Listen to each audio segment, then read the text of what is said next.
Welcome to Gatecrashers, a podcast dedicated to kicking open the door to your next favorite thing. Our mission, our creed, and our code is this: to make all things nerdy more approachable and accessible to everyone. We want you to find a universe to fall in love with. I'm Dan, my pronouns are he, him, and today I'm joined by a very special guest, the writer of Wolverine, X-Force, the upcoming Ghost Rider series, the Wolverine the Long Night podcast, and the author of the Comet Cycle trilogy, whose second novel comes out on January 4th, 2022. Benjamin Percy.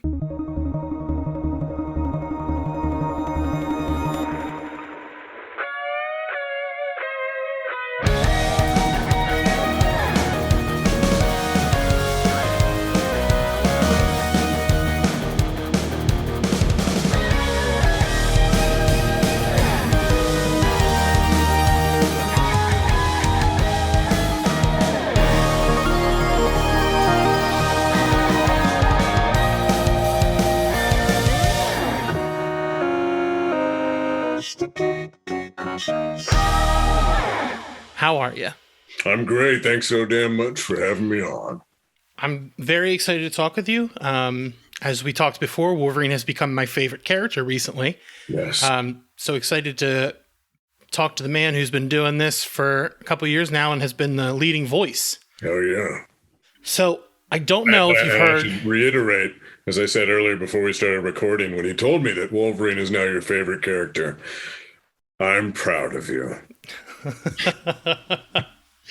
So I don't know if you've heard anything about our show or me, but I'm a pretty hard-hitting journalist, and people know this about me. Yeah. And I always like to swing hard with my first question. Okay. So, what is your favorite sandwich?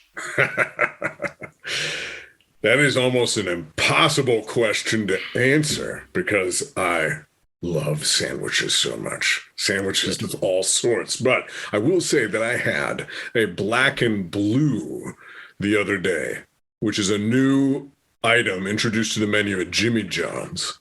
And it is piles of roast beef with horseradish and tomato and lettuce and blue cheese crumbles.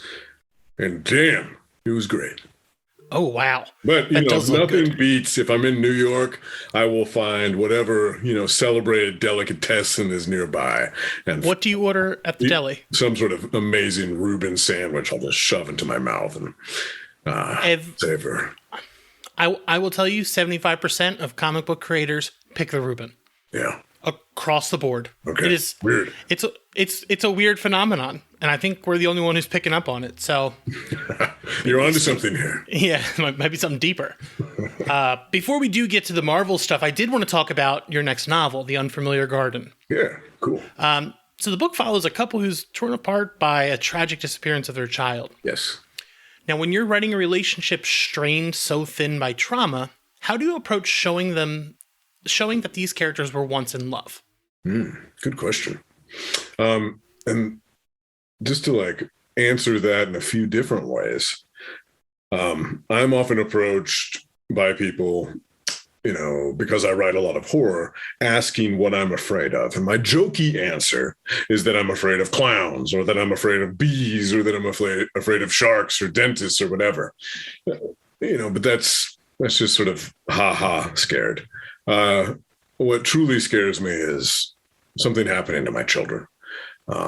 That's the greatest fear of my life. And I've had some close calls when both of my kids were young. Their air passages were a bit tight. And as a result of that, whenever they got sick, they ended up with croup and their throats closed right up. They'd be breathing with barely a whistle. At one point, my son's face and hands turned purple and blue.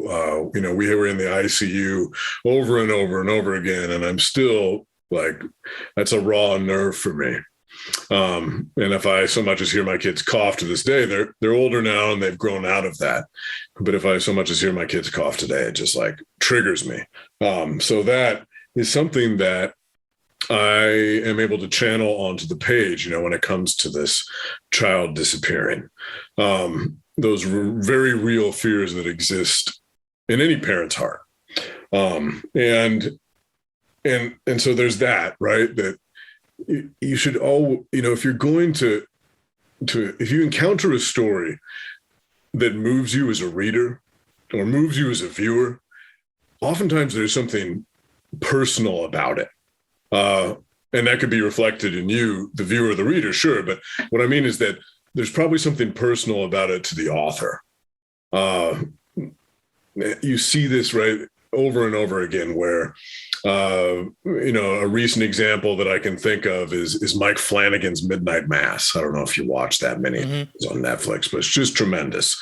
And it's no surprise if you read up further about it that Mike Flanagan is a recovering alcoholic who's several years sober now. And he's also, I guess you could say, a recovering Catholic. Yeah, I've heard that term before. And both of those things are entwined and so central to the show, which is, a show about vampires. But in Emily Dickinson, the poet always said to tell it slant.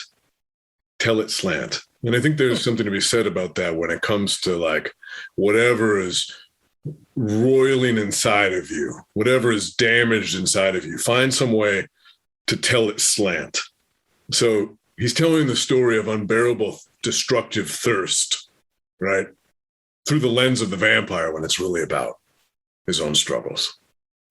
And with that in mind, that's how I went about writing this novel, The Unfamiliar Garden. But you were asking specifically about how does one show that the characters were in love or were solidified as a family?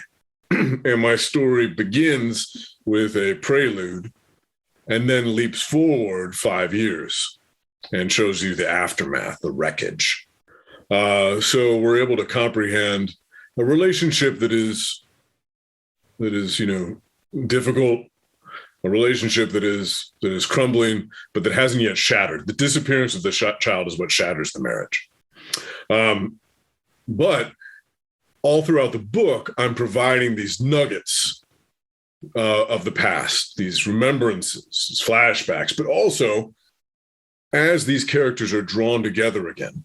The husband is a mycologist. He studies fungus. He's a university professor. He's sort of self-sabotaging his career because he's just so broken about his daughter's disappearance and blames himself for it. And the wife is a detective.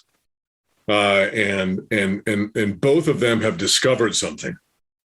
She has discovered these ritualistic murders that are occurring throughout the Seattle area. He has discovered what appears to be a new fungal growth. And they are on track to unite professionally, which puts them also on a course of healing and maybe even on a course toward, without providing too many spoilers, discovering what really happened to their daughter. So I'm showing them falling in love again. They're different people now.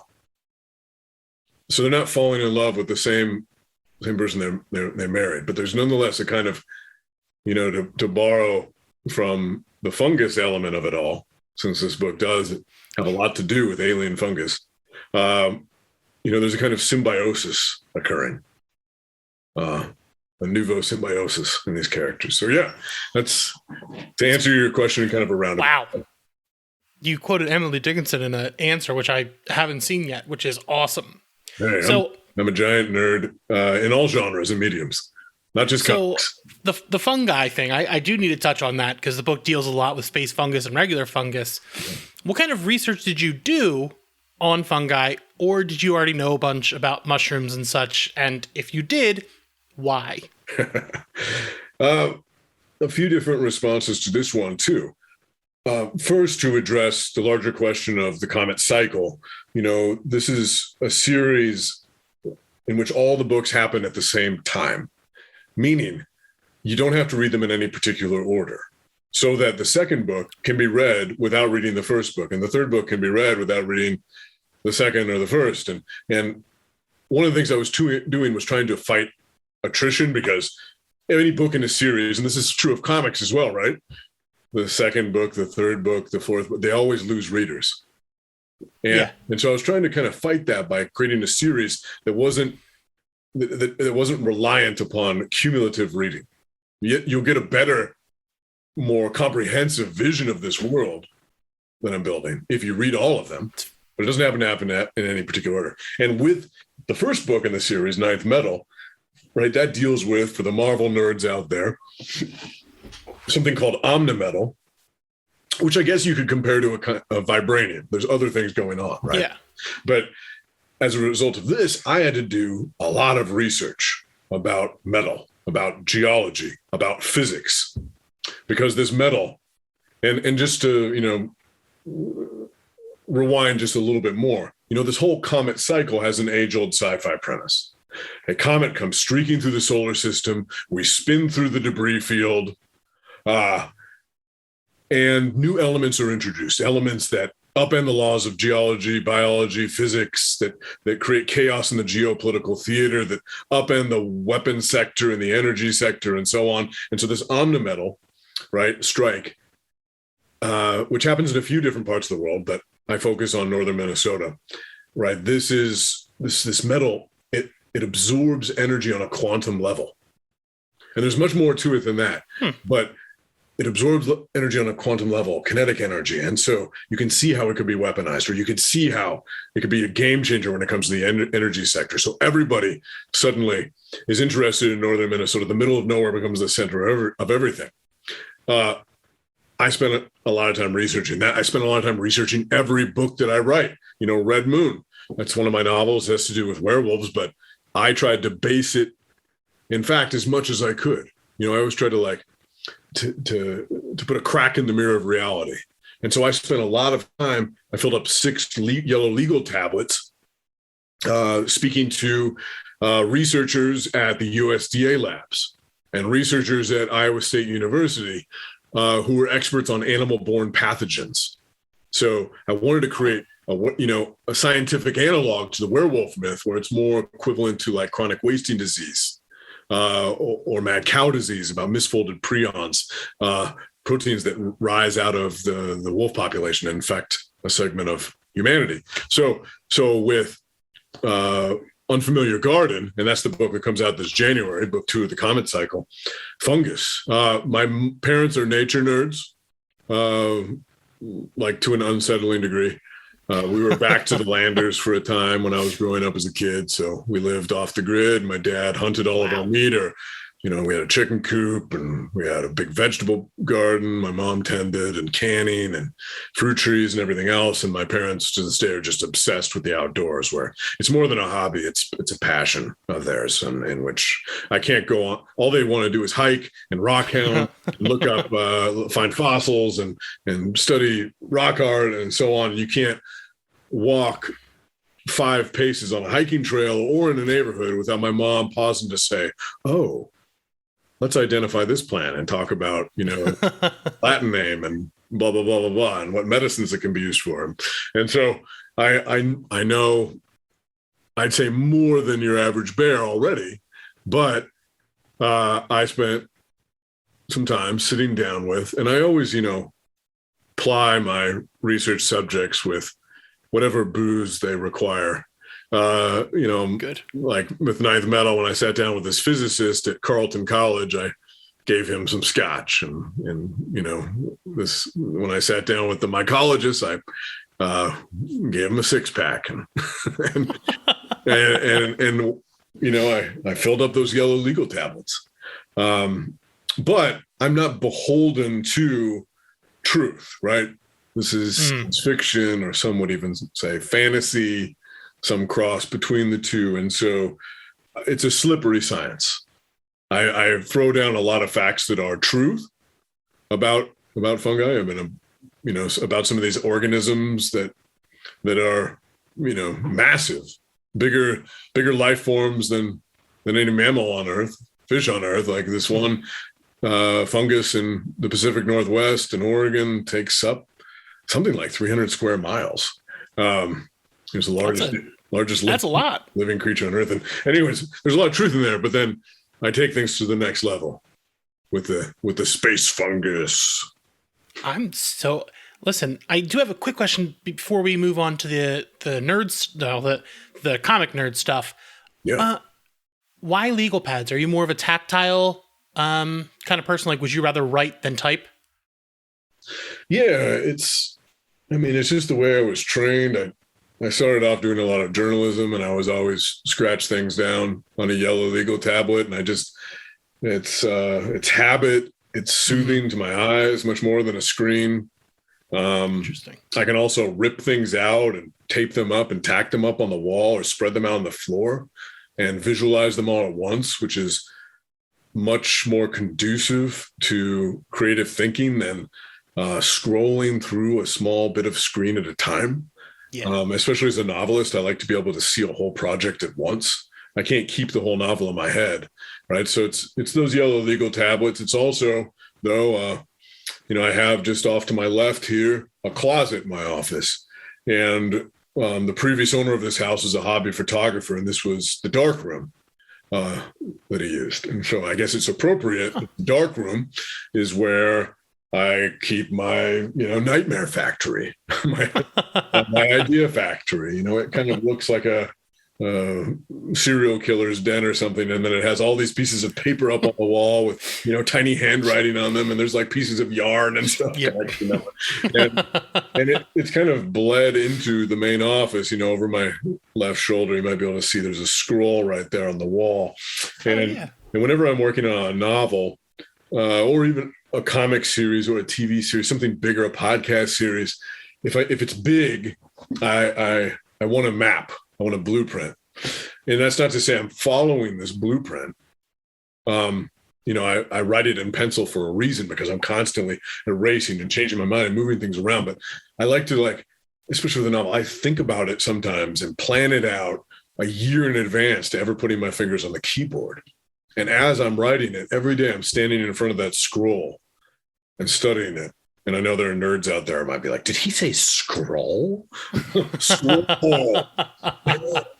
There's not a scroll hammered to my wall. There's a scroll. And I'm studying this thing and seeing I'm seeing chapter 30 at the same time that I'm seeing chapter 2. And I'm seeing the character and emotional arcs as well as the action set pieces. And so that's how I lock in when I sit down at the keyboard and start to hammer.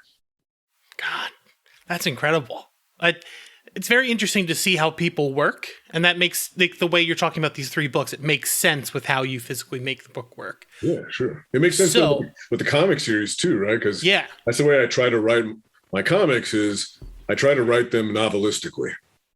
Yeah, so I wasn't expecting as much... this isn't a comment about you at all. I wasn't expecting as much... emotion in Wolverine when I was started. Mm-hmm. But before we get there, because this is going to come up for both Wolverine and Ghost Rider, I have to ask you, what kind of music do you personally listen to? Like, what's your go-to? I have a pretty eclectic taste in everything. What I read, what I watch, what I listen to. When I guess you could say my go-to, like if I want to get just rock out on the karaoke machine or if I'm in a bar and there's a jukebox, I'm putting it on like Guns N' Roses for sure. Oh, that makes sense. Cool. I'm a child of the 80s. I love hair metal. Yeah. My girlfriend is a gigantic hair metal fan, so I hear it quite often. So that is, music is something I cling to, especially in comics, and both of these things have it in there. So when Wolverine goes to the wonderful dive bar, he goes straight to put on Hank Williams Jr., and Whiskey Benton, and Hellbound. I was going to say country too. Like I love old country, especially. Why Whiskey Benton and Hellbound? It just seemed, like that's.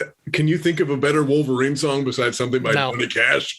Yeah, he wants to listen to Whiskey and Barbed Wire, and that's what you hear in a song like that. He wants to, and he country songs are the best songs to me because they always tell a sad story and a broken story. And that's really the story of Wolverine. In that it doesn't matter how awesome the theatrics are, how wild the action is. I mean, he's a broken man. Do you think he's the type of person to listen to music by himself, or is he only listening when he's going out? I mean, he drinks alone. It sort of goes hand in hand with listening to music alone, right? Interesting. Now, as you said, Logan is kind of a complicated little guy. Now, from your perspective, how does he see himself? Is he seeing himself as more as like a regular person or as the mutant hero Wolverine? That's an interesting question. You know what? And when I think of him and when I think of how I pitched this series, I broke down the different facets of his character that I found interesting, that I wanted to explore further. You know, he has a history of violence. He's burdened by blood. He spilled a lot of it, enough to fill a reservoir. And he carries this guilt with him as a result. I mean, some of this violence is of his own volition, but in many cases, he's a tool of someone else. And so atonement is very important to Wolverine, sort of reconciling with his past and making up for his past. And that's heroic behavior, but it's also very human behavior. You know, when I hear hero, I guess I think ultimately of Superman, who's kind of pure to the core, or Cap, who has had his problems, but is pretty much as good-hearted as it gets. Those are characters who are on a pedestal. And Wolverine, you know, he doesn't belong up there. He's not in the same place. He is acting heroically. I don't think he would ever think of himself as a hero. And I think that anybody who tried to call him such, he might break a bottle over their head and tell them to screw off. But there's other elements to his character as well that it's really fascinating to me. And one is, you already kind of mentioned it with regard to music, is he's got this want for solitude, right? He's got a heart, but it's really buried in a cage of hair and muscle and adamantium. He's a reluctant hero, and his desire to help others is offset by a desire to escape them, because he knows he can sometimes cause more harm than good, and he believes in Krakoa, right? He kind of, like, he also has a lot of suspicions about Krakoa, but like he likes the idea of having a place to fly a mutant flag. He likes the idea of peace. He likes the idea of his family being nearby, and I mean his chosen family as well as biological family. But he can only take so much happy hand-holding togetherness. You know, you can tell that probably severance is coming. He's not built for that kind of thing. He's not built for teams either. But he always finds himself on them, in the same way that he doesn't really belong in the company of others. He belongs in the company of the woods. But here he is on Krakoa, surrounded. And you know, other things like the narcotic appeal of the extreme, you know, like he gets off on danger. You know, you might recognize that as sick, but like he kind of gets off on it, like in pain. Yeah. He's a masochist. Like he and that's complicated, right? And it might be tied into the atonement thing. And then he's got like this broken memory. He's been mind wiped. He's been memory planted an unguessable number of times. He can't trust his own mind. He's as a result a constant detective of his own past. And that brings up all these questions of selfhood. Like, who are you if you don't know your own history? So I could keep going, but I'm mentioning all these things about who he is as a person, as a mutant. You're beating me some of my questions, so we're going to dig deeper into a couple of those things. Now, I did something that came out of this. You said he's kind of like addicted to the danger. Now, with a character like Solomon, is that how you would say it? Solemn. Yeah. With a character like Solemn, do you think he hates having to interact with him, or do you kind of think he likes it because he knows he's going to get into some shit? I mean, that's kind of like why he tolerates Maverick as well, right? Mm-hmm. Maverick's a total son of a bitch, but and he lives up to his name in that he's a rogue unit. He's out for nobody but himself. He cares about the dollar more than he does morality. But Logan and Maverick have a long history together. And so even if he's getting backstabbed by that guy, he's never going to like kill him. He's always going to like, shake his head and just say, man's got to have his own code. Yeah. The line about you would and with Solemn, right? To cycle back to Solemn, like I think that he absolutely hates Solemn on the one hand. He's everything that Wolverine isn't. He's slippery. He avoids every fight he can. He screws people over constantly. He's a trickster. He's the Loki to Wolverine's Thor. But they have parallels as well. They both have traumatized paths. They have, adamantium in common, of course, and they're bound by the Muramasa blades now, and so on and so forth. And would Wolverine, beat the hell out of this guy? Would he? Sure, but he'd probably also have a drink with him. That's why I love this character so much. Now, we've touched on a couple of these friendship things, but I think the thing that stood out to me most in the series so far is Logan's friendship with Jeff Bannister, who's a CIA agent. Right. How is this relationship different than one he may have with like Scott or Kurt? Well, from the very beginning, when we all sat down at Marvel HQ for that first summit, it was January. January of what? Time's slippery these days. January 2019, I believe. I think so. We were talking things out. We were talking out who'd be on the roster, putting down names on 3x5 cards and moving them around the table. We were talking about story arcs. We're talking about villains. We're talking about events. We're already talking about X, 10 of Swords, even then. We're talking about this upcoming event, 10 Lives of Wolverine, even then. And we were, trying to sort of figure out together, and it's been a very collective experience. Hickman is built this beautiful foundation, this ambitious foundation with Hoxpox.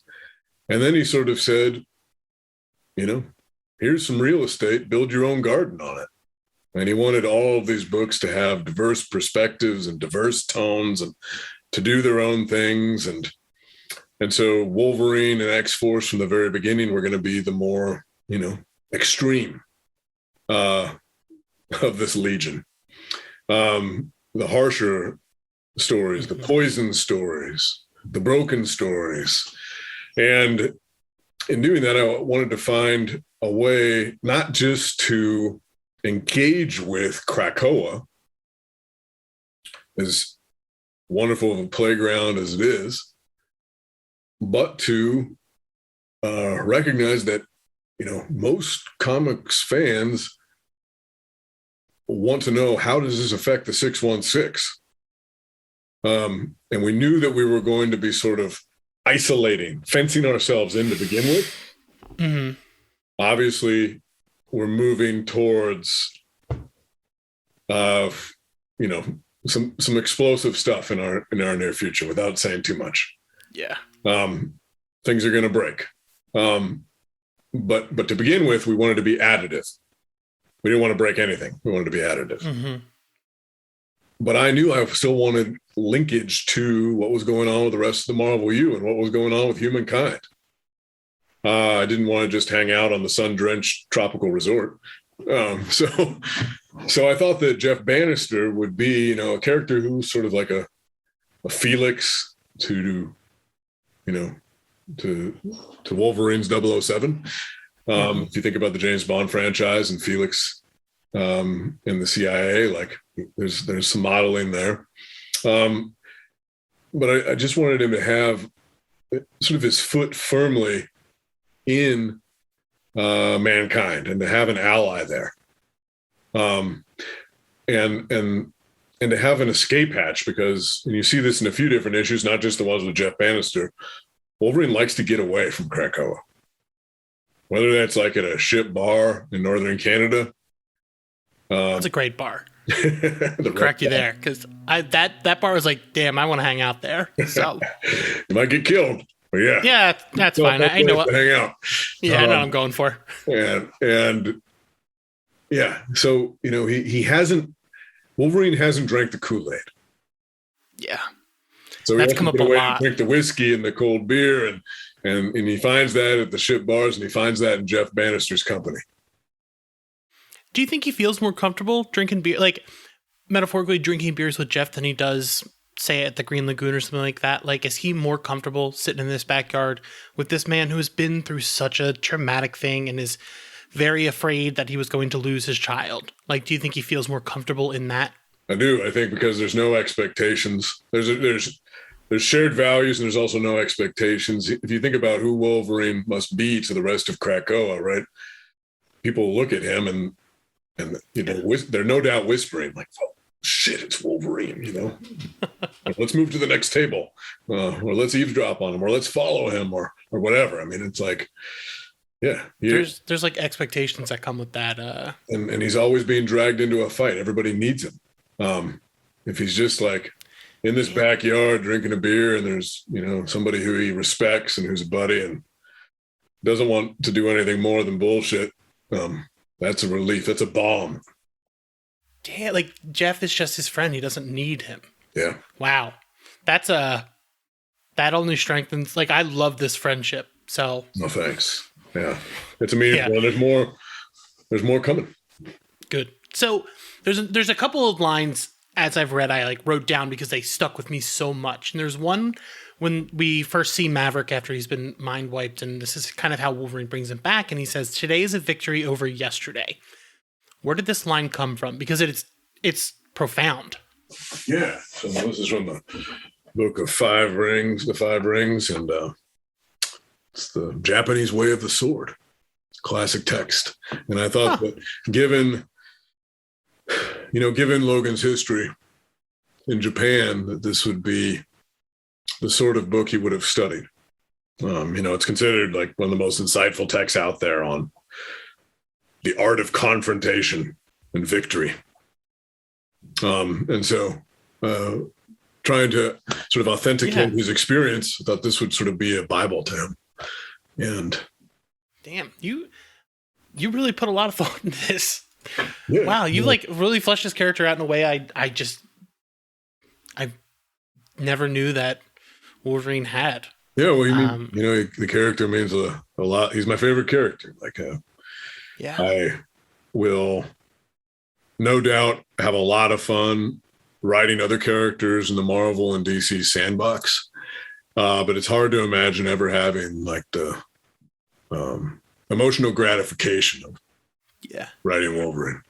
And that's why I think your run has been so special to me. Like I really I love the fighting and stuff like that. But like now I'm seeing Wolverine's like, damn, I've been through some stuff, and he's just like drinking beers with his buddy and like trying to work through it. At that 1,000 now there. So as someone who has had a number of pasts, there was a line that stuck with me where Logan kind of mumbles to himself in this, also the next issue after the Maverick one. Guess it's easier for some people to treasure what's already done instead of wrestling with what needs doing. Yeah. As a character, do you think he prefers to let things go, or are they always there to remind him who he is? Well, the things that he can remember. Yeah, I mean, it's the past, and this is something that I'm exploring explicitly in the 10 Lives of Wolverine and the X Deaths of Wolverine. The past ain't dead. It isn't even past. To borrow a line. And I've been setting this up too from the very first page of Wolverine. Issue 1, page 1. It's so interesting to see these through lines. It says right here, first line of the whole run is James, Logan, Patch, Weapon X, Wolverine, Canada, Madripoor, New York, Japan, Krakoa, name scramble, Time gets slippery. My brain feels bruised black. I don't know when, where, or even who I am. That's how I open up, right? So that's the thesis statement right there. God, like I often have to like take a minute in interviews because like stuff like that's like fuck. Like it's so interesting to see all of that coming together because I started after the book was announced, the event, and I'm like, holy shit! Like all of these themes and like ideas have been here the whole time. Yeah, and X-Force too. I mean, I get to cheat in that I'm writing Wolverine twice. Yeah. I mean, I'm obviously exploring the whole crew of X-Force. I'm exploring lots of different personalities and characters there. But Wolverine's, you know, he's your guy. Or I should say, actually, the way I laid it out when I say the head, the head is Beast. You know, the head of the intelligence is Beast, and Wolverine is the fist by comparison. You know, the head of the wet work unit.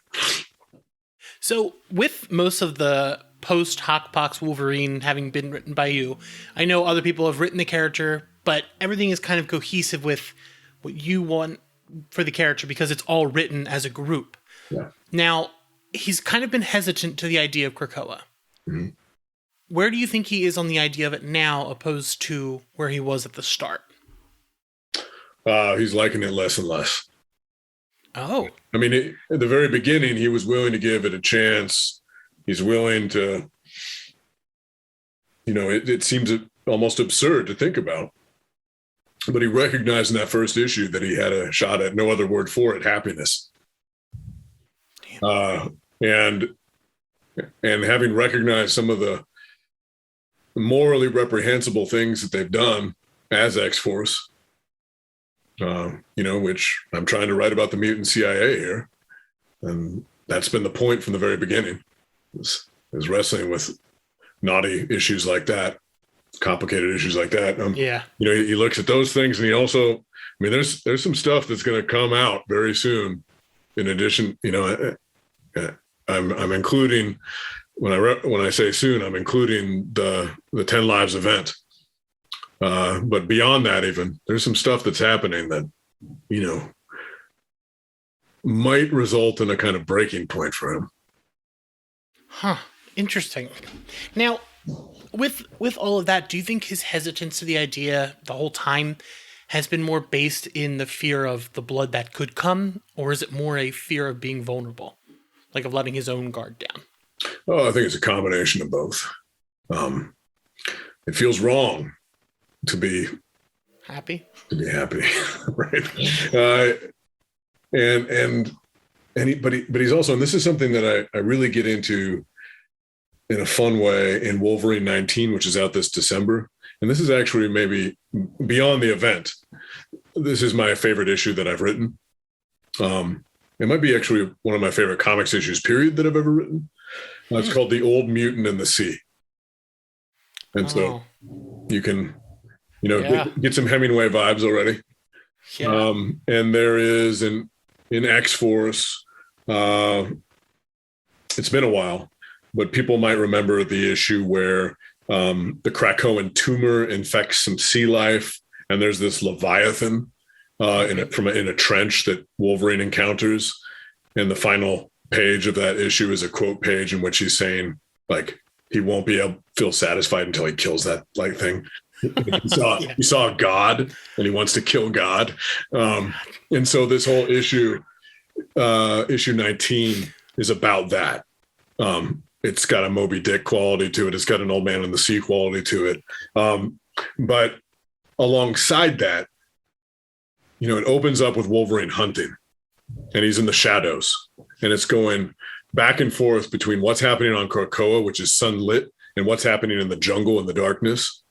And so there's all these characters lounging on the beach, you know, there are all these characters prancing through meadows. There are all these characters who are basically like at an all-inclusive resort with their, you know, champagne hot tubs and trampoline biomes and whatever else goes on Krakoa. And he's like, the only reason that can happen is because of me. Because here he is killing this creature, and then we see him, why he's killing it and hunting it. It's because he wants bait. as he goes out on his ship into the sea and drops, the hook into the water. And and they're like dead bodies floating up on the shore, and it, terrifies these people, and they're wondering, why is this happening? And he's the only one that knows the shadows. He's the only one that knows the darkness that allows this other reality to exist. And it reminds me, I was thinking a little bit, I'm making some literary references here, but I don't know if you've ever read the story by Ursula K. Le Guin called The Ones Who Walk Away from Omelas. But in that short story, there's this beautiful city by the sea called Omelas. And it's got bright, shining towers and rippling pennants and parades of gong and tambourine shimmering and, and flowing through the streets, and there are horses dancing in meadows and so on. And it asks you if you believe. It's the very center of the story. There's a line that's a single sentence paragraph. It says, "Do you believe?" And the answer is no. How could you believe in that? But then it goes, I want you now to go into one of the basements beneath one of these beautiful buildings. And it takes you into the basement. And then it takes you into this closet. And there's a child chained up down there. And it's covered in its own filth and welts and sores, and it's malnourished. And every now and then people go in to look at it or to beat it. And it knows no language. And then, this goes on and on and on. And Ursula K. Le Guin, as author, asks us, now do you believe? And now you believe, right? Holy the price. Wow. Utilitarianism, right? Yeah. Holy shit. And greatest good for the greatest amount of people, but there's some suffering that has to happen. And they need him, even though they don't know that they need him. And the story is called The Ones Who Walk Away from Omelas, meaning some people, when they learn about that child in the basement, they walk away. I have it pulled up so I can read it after this, because, wow. That's a lot. Yeah. Damn. So, before a little later, before we head into Ghost Rider. Yeah. I got a bright one for you. What kind of beer does Wolverine drink? He drinks rock gut whiskey, and I don't think his taste in beer is any better. So, probably like Labatt's or the Beast, or Miller High Life is when he's feeling fancy. Whoa. That's a champagne of beer. You know what? Be honest with you, that is my favorite beer. So kind of this whole Wolverine and me thing starting to track why we like each other. So Ghost Rider. I was like, I got the Ben interview coming up. I got to get into Ghost Rider. Okay. I decided to pick up the Danny Kesh run. Okay. Yeah. Holy shit. Ghost Rider rocks. Yeah. Like just straight up. Now, heavy metal. So in your press release, you talked about the Black Sabbath. So now, when you see Ghost Rider whipping flaming donuts on his Hot Wheels, in your mind's eye, what song is playing? It's got to be AC/DC, probably. That sounds right. Maybe Big Gun or or Highway to Hell or that seems topical for him. I'm trying to think of It Shook Me All Night Long. That also works if you think about him kicking ass as after when the sun drops, or any sort of heavy metal entry, but also going over to like Led Zeppelin, Back in Black. Like that's a good transformation song. That's sort of what was playing in my head in this one scene at the end of this first Ghost Rider issue, when all hell breaks loose. Good to know. I'll have to play it when I'm reading. Now, the summary of this series.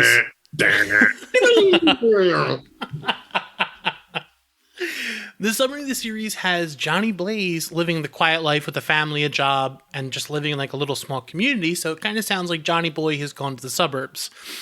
Was this a deliberate move to take the character most likely to be spray painted on the side of a van into the most buttoned down and mundane situation? Nothing is as it appears. Let's just say that. Interesting. Do you really think Johnny Blaze, is going to live a life like a normal person? Do you think he could be fenced in by white pickets? Do you think, a nuclear family suits him? There's something going on here, and it's something very disturbing. And I'm not being hyperbolic when I say that. This issue is messed up.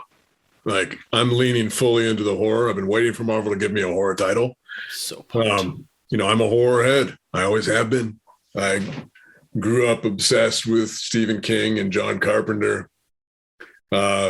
Listening to Black Sabbath when it comes to comics. Like, I've always loved the dark and nasty and twisted stuff best. Tales from the Crypt. Like, I have a giant pile of EC comics.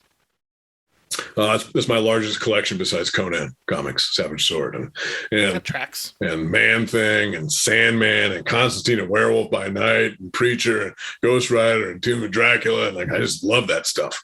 So like, I want to make people feel extremely, unsettled as they read this and looking over their shoulder. So what I'm doing is what every Stephen King novel does.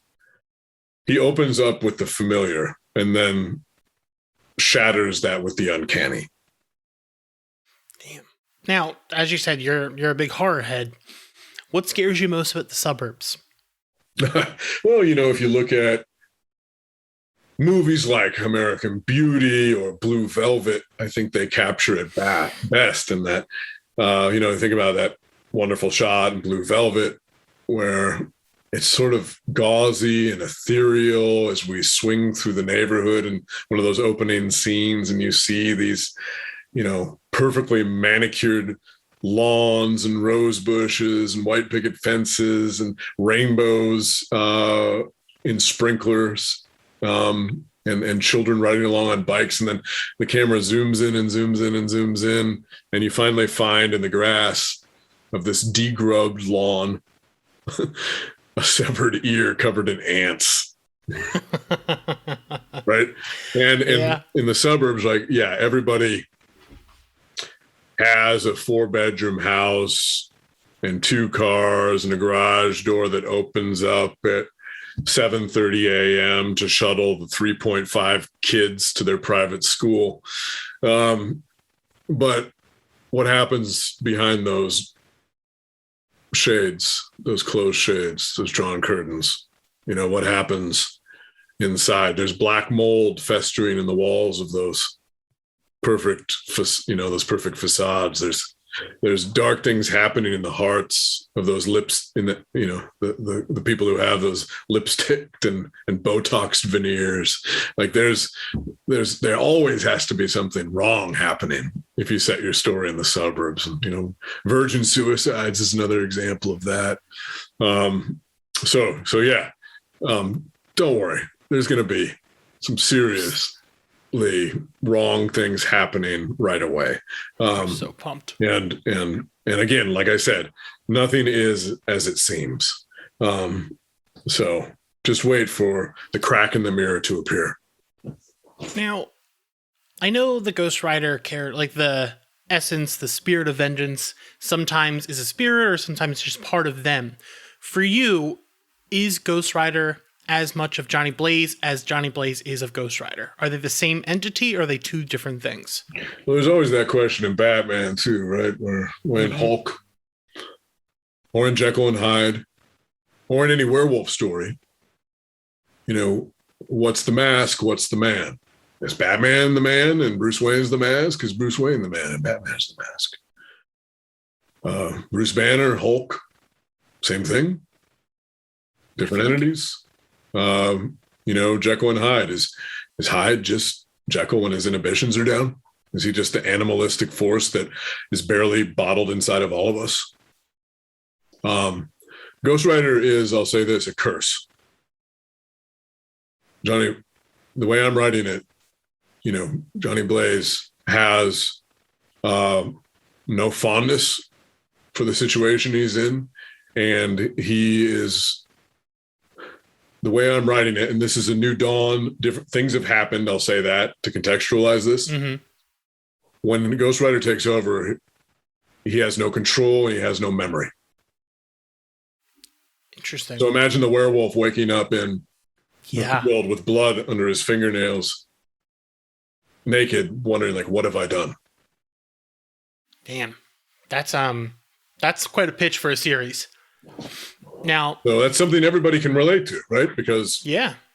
you're too tired, you're too sad, you're too broke, you're too angry, you're too drunk, you're too high, you're too worn thin, you're too whatever. You lose control. He's a good guy, he's a bad guy. He does terrible things. But you can empathize with those transgressions because he's overcome by something that's uncanny and sexy and terrible and wonderful. Damn. Wow. I honestly didn't think I was going to think this much about Ghost Rider. Like, I didn't think I was going to think about Jekyll and Hyde and all this stuff. Incredible. Well, I mean, I'm always interested in character first. Like, yeah. I'm going to make some crazy shit happen because it's comic books, but like, yeah. I don't think people care about crazy things happening. I don't think they care about action and theatrics if there isn't a beating heart at the center of the story. Yeah. And damn, you write a really good beating heart, my friend. So before I let you go, yeah, I have to ask you our big finale. If you had a Rube Goldberg machine, what would it do? Ooh, yeah. I mean, my first thought is I need more time to think about this seriously. My first thought, chop a lot of wood, and so maybe like it would probably involve something like that, where I'm at my office desk and I, throw an axe at a target, which knocks something into motion, that spirals something else forward, that rips a chainsaw cord, that cuts through, 3 logs at once, and then drops them into a wheelbarrow that rolls down a hill and plops them into my woodpile. Damn. I like that you still put yourself to work in this. Like, you didn't take yourself out of the equation. You're like, all right, I've got to throw the axe. Yeah. Oh, and I'm writing with one hand. Yeah. Well, thank you so much for coming. What book should people be picking up right now from you? I'd really appreciate if people would like give their retailers a tickle and say like, this 10 Lives of Wolverine, X Deaths of Wolverine event, if you can pre-order that, because we all saw it with Hoxpox. The retailers didn't necessarily know how big it was going to be, and as a result there was like, oh man, I'm on issue 3 now and I don't have issue 2, and this is a weekly series, like it's coming out, right? Boom, boom, boom, boom, boom. 10 issues, 10 lives, X Deaths, 10 lives, X Death, and so on. And so like if everybody could be stocked up, it would just make the reading a lot more fun, and the story's progression a lot more fun. So anybody can put in pre-orders, that would be awesome. And then if you're able to check out Ghost Rider coming in February, if you're able to check out The Unfamiliar Garden coming in January, or The Ninth Metal, the first book in the comic cycle that came out this June, I appreciate every reader out there. Well, thank you. You can find us at gatecrashers.fan and on all social media at gatecrasherspod. Thanks. Hey, thanks for having me.